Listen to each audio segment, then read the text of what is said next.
Hello everyone. इसके पहले वाले वीडियो में मैंने 1 से लेकर 7 तक जो भी हैं 2.3 का क्वेश्चन वो बना दिया है। अब इसमें हम देखेंगे 8 से। यहाँ पे 8 नंबर जो क्वेश्चन है वो दिया गया है 0.3 + 0.7x बटा x = 0.95। तो इसे हम लोग सॉल्व करेंगे। तो इसे सॉल्व करने के लिए हम देखेंगे कि ये जो है x ये दोनों के बाटा में है, तो इसको क्रॉसिंग मल्टीप्लाई से पहले इसे इधर ले जाएंगे। तो 0.3 और 0.7x, और हम लोग को पता ही है कि ये क्रॉसिंग मल्टीप्लाई होगा तो यहाँ पे x गुना हो जाएगा। अब इसे हम लोग बनाएंगे तो ये हो जाएगा 0.3 है ही और 0.7x और इक्वल टू 0.95 में x से गुना करेंगे तो ये इतना ही आएगा, x साथ में हो जाएगा। अब क्या करेंगे, इसके साथ x है और इसके साथ x है, तो इन दोनों को एक जगह पे यानी एक साइड कर लेंगे। चाहे तो आप इसे इधर भी ला सकते हैं, चाहे तो आप उधर भी ले जा सकते हैं, कोई प्रॉब्लम नहीं है इसमें। हम इसको उधर ले जा रहे हैं तो ये हो जाएगा 0.3 equal to 0.95x minus 0.7x। आप ये यदि इसको इधर लाते तो इसको उधर ले जाना पड़ता, तो ये माइनस में रहता और ये भी माइनस में आता और बाद में माइनस कटता। हम वैसे ऐसे बना रहे हैं तो हम इसको ऐसे ही बनाएंगे, यहाँ 0.3 और इसे घटाएंगे कैसे, तो यहाँ पे देखेंगे इसका रफ वर्क है, ये हमको रफ में करना है। तो यहाँ पे देखेंगे 0.95 में से हम लोग को घटाना है 7। तो हम लोग जब ऐसे सिंपल घटा बनाते हैं तो उसमें बनाते हैं, जैसे मान लीजिए आपको 4, 8, 4 में से 3 2 को घटाना है, तो आप पहले 4, 8, 4 लिखेंगे और इधर से लिखना स्टार्ट करेंगे। 2 और 3 को लिखना इधर से स्टार्ट करते हैं। लेकिन जब दशमलव वाला बनता है तो दशमलव के बाद वाला जो अंक हम लोग लिखते हैं वो इधर से लिखते हैं, इधर से नहीं लिखते हैं। तो ये 0.7 है तो यहाँ दशमलव की जगह दशमलव के सामने दशमलव देंगे और 7 इधर है तो यहाँ पे लिखेंगे, यहाँ पे नहीं लिखेंगे, नहीं तो गलत हो जाएगा।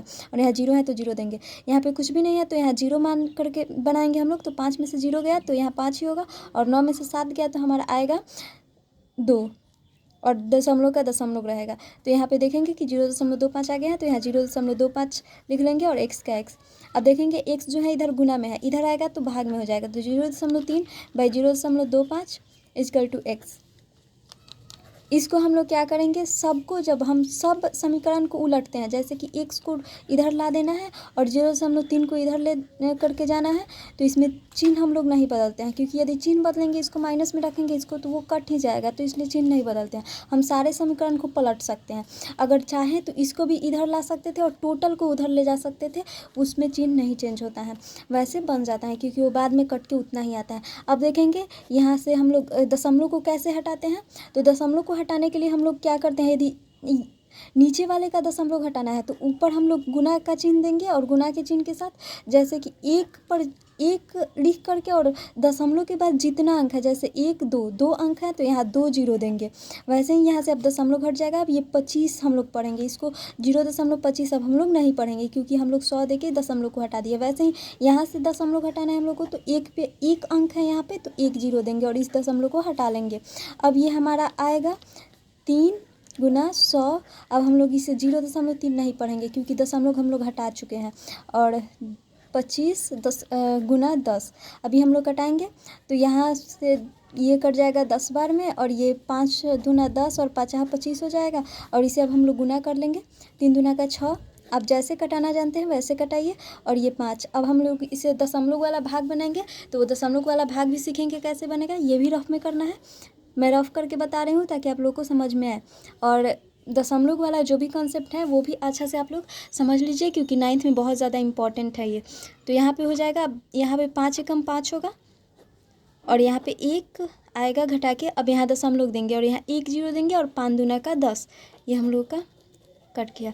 यहाँ पे देखेंगे अब ये आया 1.2, तो यहाँ पे x का मान आया 1.2, तो ये हम लोग का आंसर हो गया। ये हम लोग को रफ में करना है, यहाँ पे नहीं करना है, हम यहाँ पे समझाने के लिए कर रहे हैं। तो ये हमारा 9 नंबर का क्वेश्चन है। ये है 15 × 2 - x - 5 × x + 6 बटा 1 - 3x = 6। तो इसे हम लोग बनाएंगे। इसे भी पहले हम लोग क्रॉसिंग मल्टीप्लाई कर लेंगे, इसमें इससे गुना कर लेंगे ताकि ये सब अलग अलग हो जाए। यहाँ पे ये वाला चिन्ह जरूर देंगे, इधर दे देते हैं हम। यहाँ पे 15 और ये गुना करेंगे तो 15 गुना 2 और माइनस 15 में x से करेंगे तो 15 गुना x। यहाँ पे देखेंगे यहाँ प्लस था तो प्लस में माइनस से गुना किया जाता है तो माइनस ही आता है। हम इसके पहले वाले वीडियो में ये भी बताए हैं कि किस में गुना किया जाएगा तो कौन सा चिन्ह आएगा, तो आप लोग वो वीडियो ज़रूर देखिए। यहाँ पे माइनस है और यहाँ पे प्लस है तो माइनस प्लस से यहाँ पे गुना होगा तो माइनस आएगा और 5x। वैसे ही यहाँ माइनस है और यहाँ प्लस है तो ये गुना होता है तो माइनस आता है, माइनस प्लस माइनस होता है और 5 गुना 6। अब इसे हम लोग देखेंगे यहाँ पे 6 से गुना करना है 1 माइनस 3x में, इसे हम लोग बाद में इधर गुना कर लेंगे। 15 दुना का 30 होता है माइनस 15x होगा, 15 में x से गुना करेंगे तो वैसे ही 5x आएगा और वैसे ही 6 5 30 आएगा। अब इसे हम लोग 6 में 1 से गुना करेंगे तो 6, या ऐसे ही गुना किया जाता है। इसको हम इधर गुना करने के लिए बताए हैं। वैसे ही यहाँ पे 6 18, यहाँ प्लस है माइनस है तो माइनस 6 18 x का x हो जाएगा। यहाँ पे देखेंगे x वाले जाति का ये है और ये है, यहाँ पे सॉरी यहाँ पे हम छोड़ दिए हैं, यहाँ पे 15x होगा तो यहाँ पे 15x है। अब इन तीनों को साथ में हम लोग लिख लेंगे। यहाँ पे माइनस 15x है तो 15x और माइनस 5x है तो 5x और यहाँ माइनस में है इधर आएगा तो ये प्लस में हो जाएगा 18x। वैसे ही ये 6 है तो ये 6 तो इधर ही रह रहा है तो इसको ऐसे ही रखेंगे और ये प्लस में है इधर आएगा तो यहाँ पे प्लस में 30 है इधर आया तो ये माइनस में 30 हो जाएगा और वैसे ही यहाँ माइनस में 30 है इधर आया तो प्लस में 30 हो जाएगा। तो अब इसे और बनाएंगे आगे। यहाँ पे देखेंगे ये दोनों माइनस माइनस में है तो ये दोनों जोड़ देंगे तो ये हो जाएगा 20x और ये प्लस में है तो इसको प्लस 18x से लिखेंगे। और यहाँ पे देखेंगे 6 है, आप चाहे तो इन दोनों को जोड़ सकते हैं चाहे तो इन दोनों को घटा सकते हैं, लेकिन बोर्ड मास में पहले हम लोग ऐड का क्रिया करते हैं उसके बाद माइनस का होता है, सब्सट्रैक्ट का होता है। बोर्ड मास का तो हम लोग बोर्ड मास के रूल से ही बनाएंगे तो ये पहले हम लोग जोड़ेंगे यानी 30 में 6 क्योंकि यहाँ प्लस है और यहाँ भी प्लस है तो प्लस प्लस को तो जोड़ते ही हैं तो 30 6 36 होगा और माइनस 30 का माइनस 30 ही रहेगा और यहाँ प्लस का चिन्ह छुपा रहता है तो 30 6 36 होगा, प्लस में होगा। अब इसे हम लोग क्या करेंगे, यहाँ पे देखेंगे ये माइनस में है ये प्लस में है तो ये घटेगा 2 आएगा 2x और ये माइनस में आएगा क्योंकि 20 अंक में ज़्यादा है। अब यहाँ पे देखेंगे माइनस 30 है और प्लस 36 है तो इसे घटा लेंगे तो हमारा आएगा 6 और ये प्लस में होगा क्योंकि ये ज़्यादा है, इसमें 36 अंक वाला ज़्यादा है। अब इधर देखेंगे x 6 बाई माइनस 2 होगा तो ये 2 3 6, यह माइनस 1 ठो है तो यहाँ माइनस 3 हमारा आंसर आ जाएगा। ये x का मान हुआ -3। ये हम लोग का 10 नंबर क्वेश्चन है, यहाँ पे मैंने पहले से ही उतार के रखा है। तो इसमें जो क्वेश्चन दिया है वो है 2 अंक की संख्या का दहाई अंक इकाई अंक का तिगुना है, यदि अंक बदल दिए जाए तो प्राप्त संख्या मूल संख्या से 36 कम हो जाता है, वह संख्या ज्ञात कीजिए। इसमें हम लोग को संख्या ज्ञात करना है। जो 2 अंक का संख्या है जिसमें इकाई अंक जो है इकाई अंक का 3 गुना दहाई अंक है। तो पहले तो हम यहाँ पे लिखेंगे माना। ये सब क्वेश्चन करने में हम लोग को थोड़ा प्रॉब्लम आएगा क्योंकि हम लोग अभी 8th क्लास में हैं, लेकिन वही जब 10th के बाद हम लोग ये सब बनाएंगे तो बहुत आसान हो जाएगा क्योंकि 10th में ये बहुत ज़्यादा क्वेश्चन दिया गया है और 10th में लगभग लोगों को अच्छा से आ भी जाता है। तो इसे हम लोग बनाएंगे माना इकाई अंक इक्वल टू x। इसलिए इकाई अंक यदि x है तो हम लोग का दहाई अंक यहाँ पे दिया है 2 अंकों की संख्या का दहाई अंक इकाई अंक का 3 गुना है, यानी ये x माने हैं तो इसमें 3 से गुना करेंगे तो दहाई अंक आएगा। जैसे यदि हम लोग समझे यहाँ पे एक रफ के लिए हम यहाँ पे देख रहे हैं, मान लीजिए कि आपको यहाँ पे बोल रहा है कि इकाई किसी संख्या का इकाई अंक जो है 2 है और उसका दहाई अंक इसका 3 गुना है तो यहाँ पे 6 3 से गुना कर देंगे 2 से तो यानी 6 होगा। दहाई अंक यही ना होगा, 3 गुना है तो 3 में 2 से गुना करेंगे। तो यहाँ हम माने हैं कि माना इकाई अंक x है तो हम लोग का दहाई अंक इसलिए क्या हो जाएगा 3x हो जाएगा, 3 से गुना हो जाएगा। दहाई अंक इक्वल टू 3 गुना x इक्वल टू 3x होगा। अब आगे इसे बनाएंगे। अब यहाँ बोल रहा है अंकों यदि अंक बदल दिए जाए तो प्राप्त संख्या मूल संख्या के, तो पहले तो इसमें एक मूल संख्या मानेंगे। यहाँ पे मूल संख्या क्या होता है वो देखेंगे। यदि हम इकाई दहाई पढ़े होंगे तो यहाँ पे मान लीजिए ये 4 और 2 लिखें तो इसका मतलब क्या हुआ, इसका मतलब ये इकाई है और ये दहाई है, इधर से ही पढ़ते हैं इकाई दहाई में। तो इसका मतलब हुआ इकाई जो है इकाई वो तो वैसे ही है जैसे हैं और जो दहाई है उसमें हम लोग 10 से गुना, जैसे कि सॉरी यहाँ पे 2 प्लस और 10 गुना 4 करते हैं। जब ये सॉल्व करते हैं तो हम लोग का इतना आंसर आता है। तो इसको भी वैसे ही बनाएंगे यहाँ पे। तो पहले यहाँ पे इसलिए यहाँ पे लिखते हैं अंक इजकल टू मूल अंक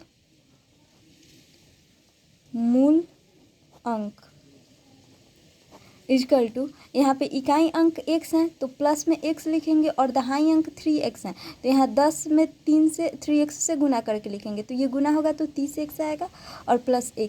अब इन दोनों को जोड़ देंगे तो हम लोग का 31x आ जाएगा। अब इसे आगे बनाएंगे। ये तो मूल अंक हो गया। अब जो इसका स्थान बदल दिया जाएगा, मान लीजिए कि जो इकाई स्थान पे है उसे दहाई पे ले जाएंगे और जो दहाई स्थान पे अंक है उसे इकाई स्थान पे लाएंगे, तब अंक क्या होगा। तो यहाँ पे देखेंगे जब मूल संख्या का स्थान बदल दिया जाता है, मूल अंक का स्थान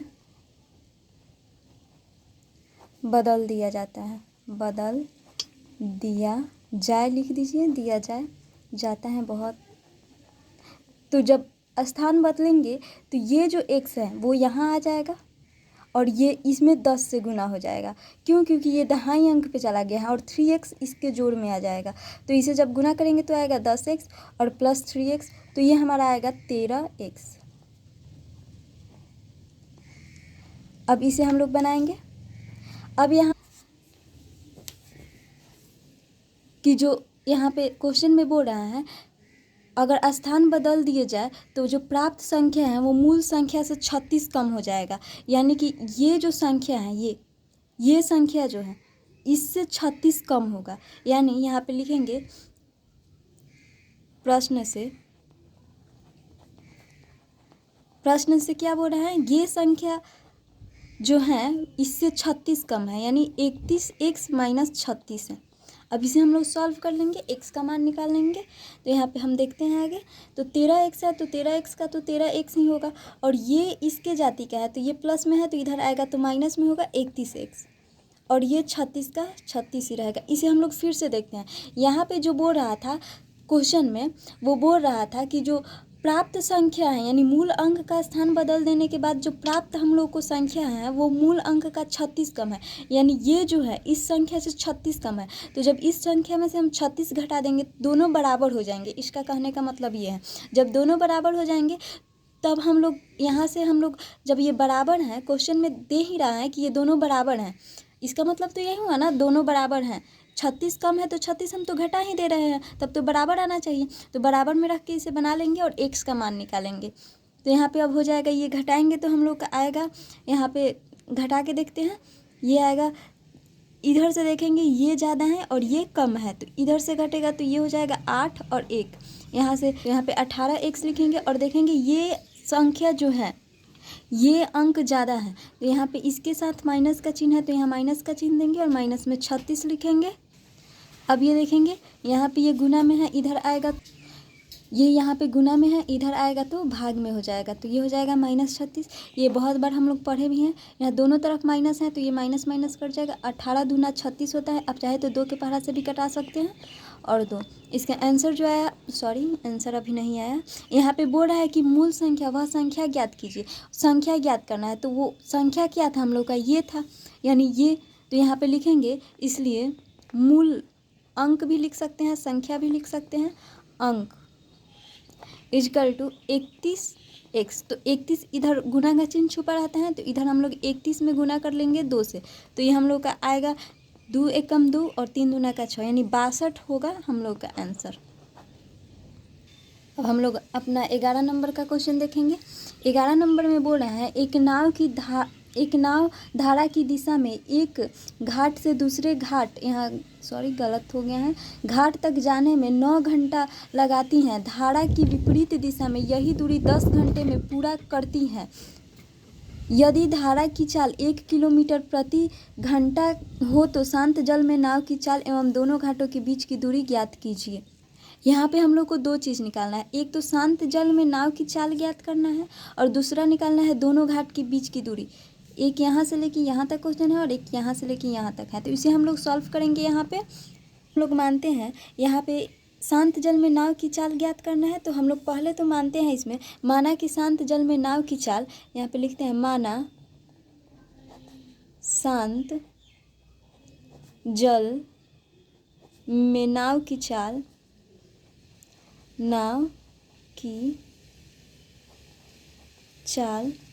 इक्वल टू x किलोमीटर प्रति हावर।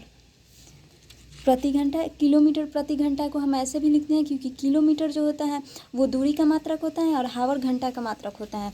आवर इसमें देखेंगे यहाँ पे कुछ रफ के लिए मैं बता रही हूँ। ये बोल रहा है कि मान लीजिए ये एक नदी है जिसमें एक नाव जो है, ये एक नाव है। मेरे को नाव बनाने नहीं आता है इसलिए मैं ऐसे ही बना देती हूँ।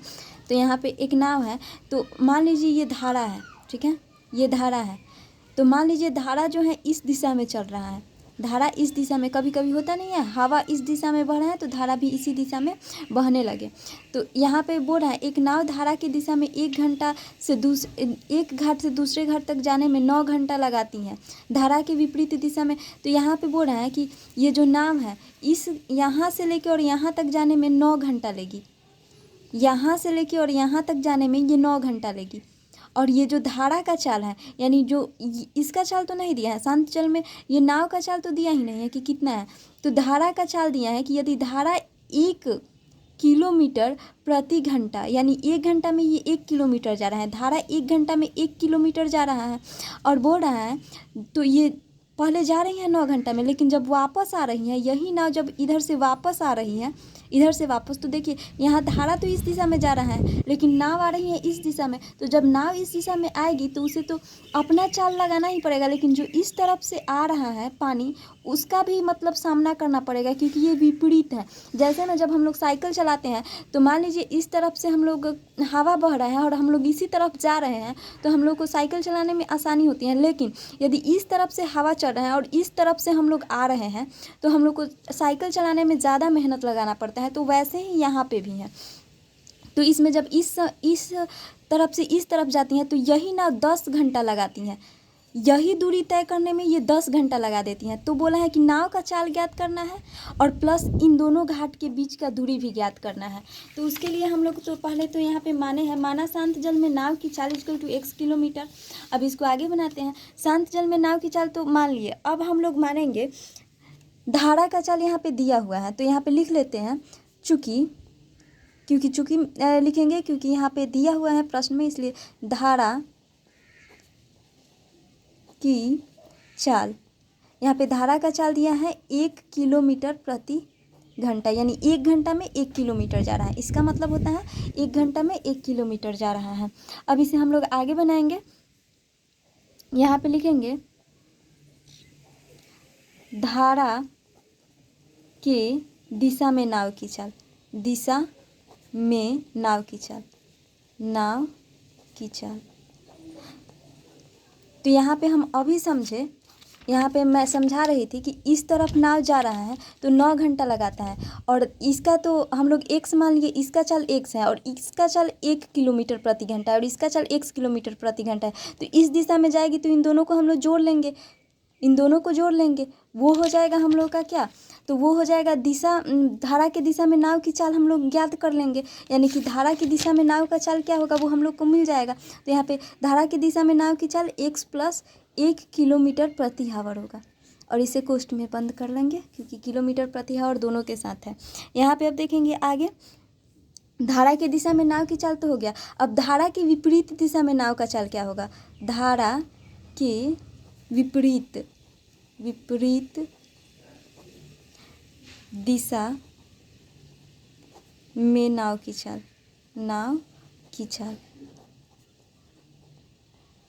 तो जब यहाँ पे है, जब नाव इधर जा रहा है इधर, तब तो ये प्लस होगा, लेकिन जब इधर जा रहा है तो इसको इतना ही का विपरीत सामना करना पड़ रहा है, इतना ज़्यादा मेहनत करना पड़ रहा है, इसलिए इसको घटा लेंगे, यानी x - 1 किलोमीटर प्रति हावर, प्रति घंटा इसे बोल सकते हैं, प्रति आवर भी बोल सकते हैं।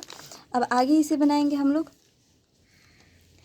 धारा की दिशा में नाव की चाल x + 1 है और ये 9 घंटा में दूरी तय कर रहा है। तो यहाँ पे 9 घंटा में ये एक, यानी धारा की दिशा में नाव की चाल x + 1 किलोमीटर प्रति हावर, यानी 1 आवर में यानी 1 घंटा में x + 1 किलोमीटर जा रहा है। तो 9 घंटा में कितना जाएगा, तो यहाँ पे लिखेंगे धारा के दिशा में 9 घंटा में तय की गई दूरी, तय की गई दूरी। तो ये कितना हो जाएगा? तो ये हो जाएगा, हम लोग 9 में x+1 से गुना कर लेंगे और किलोमीटर में ये लिखेंगे। ये तय की गई दूरी हुआ। वही अगर पूछे धारा के विपरीत दिशा में, इसमें दिया है धारा का विपरीत दिशा में 10 घंटा में वो दूरी तय कर रहा है, तो धारा के विपरीत दिशा में 10 घंटा में तय की गई दूरी इक्वल टू 10 x-1 से हम लोग गुना कर लेंगे, किलोमीटर ये भी लिखेंगे। इसमें विपरीत दिशा ये है और धारा के दिशा में ये है, तो इन दोनों में अब हम लोग कर लिए। अब ये बोल रहा है, अब जो ये है, मान लीजिए कि ये जो यहाँ पे है, इन दोनों ये जो यहाँ पे कोई भी ये दिया हुआ है, जो भी रिवर है, नदी है,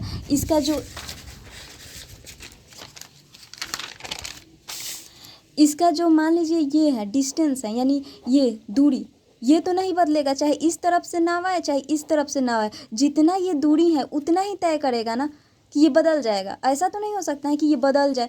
जितना इधर है, जितना इस तरफ नाव आने में दूरी तय करेगा, उतना ही इस तरफ जाने में भी तय करेगा। तो यहाँ पे वही है कि 9 घंटा में वो दूरी, यानी कि 9 घंटा में तय की गई दूरी जो धारा के दिशा में है वो इतना किलोमीटर है और धारा के विपरीत दिशा में इतना किलोमीटर है। तो एक्चुअली में ये देखें तो दोनों बराबर हैं। हम लोग का ये जो दोनों है ये बराबर है, क्योंकि जो रिवर है, जो नदी है, उसका तो नहीं ना डिस्टेंस बदल रहा है, वो तो समान ही रह रहा है।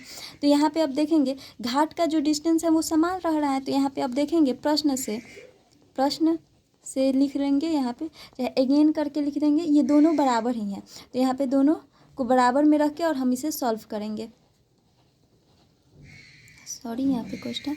अब इसे 9x गुना कर लेंगे। 9 में x से, ये पहले ही मैं बता चुकी हूँ कैसे गुना होता है। और 9 में 1 से गुना करेंगे, फिर 10 में 1 से गुना करेंगे तो 10x और माइनस यहाँ पे 10 हो जाएगा। अब इसे सॉल्व करेंगे। यहाँ 9x है, इधर ये प्लस में है, इधर आएगा तो माइनस में हो जाएगा। और ये जो है इधर माइनस में है और इधर आएगा तो प्लस, ये माइनस में हो जाएगा। ये तो माइनस में ही रहेगा क्योंकि ये इधर ही रह रहा है। अब इसे ये घटाएंगे तो आएगा -x। आप चाहे तो इसको ना ले जाके इसको इधर ला सकते थे, इसको उधर ला सकते थे, उससे कोई फ़र्क नहीं पड़ता। यहाँ पे आएगा -19। अब ये कट गया तो x का मान हम लोग का क्या आया? 19। तो यहाँ पे शांत जल में हम लोग का नाव का चाल हम लोग x माने थे, तो x का मान हम लोग का आ गया है। तो x का मान हम लोग का आ गया है। तो यहाँ पे लिखेंगे शांत जल में नाव की चाल इक्वल टू, शांत जल में नाव की चाल, ये हम लोग का आया है 19 किलोमीटर प्रति घंटा। यहाँ से हम लोग लिख लेंगे। अब इसमें बोल रहा है, ये तो शांत जल में नाव का चाल हो गया। अब ये पूछ रहा है हम लोगों से, ये तो हम लोग निकालिए, शांत जल में नाव की चाल। अब दोनों घाट का बीच की दूरी भी ज्ञात करना है। तो यहाँ पे देखेंगे ये जो है ना, ये दोनों एक्चुअली में बराबर हैं। इसका मतलब ये बराबर हैं, तो ये तय की गई दूरी ही है। तो तय की गई दूरी ही दोनों घाट के बीच की दूरी है। तो आप लोग ज्ञात कर लीजिए, या तो इसको आप लोग रख के बना लीजिए या इस पे रख के बना लीजिए, दोनों का आंसर बिल्कुल समान आएगा। मैं यहाँ पे दिखाती हूँ। यहाँ पे जो है x का मान हम लोग का तो 19 आ ही गया है। यहाँ पे लिखेंगे दोनों घाटों के बीच की दूरी, दोनों घाटों के बीच की दूरी। तो दोनों घाटों के बीच की दूरी, तो आप लोग या तो आप इसको रख के बना लीजिए x का मान, या आप चाहे इसको ना रखें, इसको रखें तो इसको भी रख के बना सकते हैं। यहाँ पे हो जाएगा 9 और x का मान हम लोग माने हैं 19, सॉरी यहाँ पे प्लस है तो यहाँ पे प्लस, और ये हो जाएगा 9, 19 + 1 20, और ये गुना कर लेंगे तो 9 दूना 18, और यहाँ किलोमीटर था ही तो ये किलोमीटर। ये आ गया हम लोग का दोनों घाट के बीच की दूरी। या फिर आप लोग ये नहीं चाहते हैं, ये रखना नहीं चाहते, आप लोग ये रखना चाहते हैं तो ये भी रख सकते हैं। यहाँ पे दोनों घाट के बीच की दूरी यहाँ पे भी लिखेंगे। कोई आप एक ही बनाइए, दोनों बनाने की ज़रूरत नहीं है इसमें। तो यहाँ पे अब लिखेंगे 10 x - 1, दोनों का आंसर समान ही आएगा 10, और यहाँ पे था 19 क्योंकि x का मान आया है। यहाँ पे हम लोग का x का मान 19 ही तो आया था यहाँ पे, और यहाँ पे -1 रखेंगे। अब 10 और 19 में से 1 घटाएंगे तो यहाँ पे आएगा 18, और ये गुना कर लेंगे 18 में 10 से तो आएगा 180 किलोमीटर, क्योंकि ये भी किलोमीटर में था। ये हम लोग का आंसर आ गया। ये आंसर मैं लिख लेती हूँ और एक ये आंसर लिख लेती हूँ। ये हम लोग का बन गया। Thank you for watching this video. यदि वीडियो अच्छा लगा हो तो वीडियो को लाइक और चैनल को सब्सक्राइब जरूर करें। Thank you.